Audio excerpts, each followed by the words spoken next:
1. Hello everyone. Wish you all happy in learning English.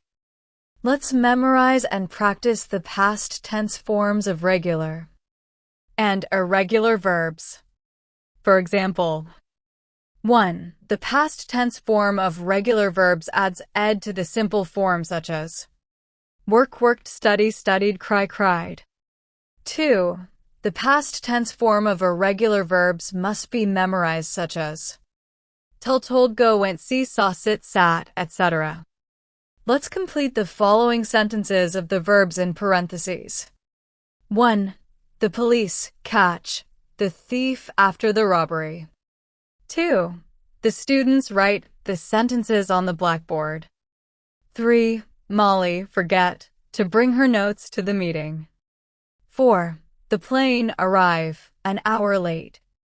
5. Hun Sen answer all the doctor's questions. 6. The secretary make some mistakes in the letter. 7.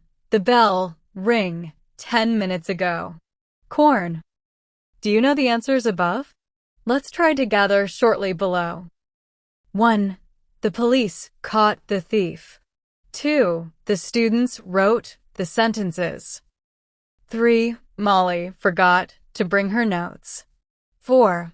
The plane arrived. 5. Hun Sen answered all.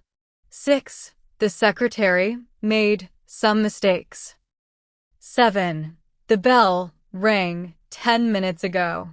Happy and fun in English.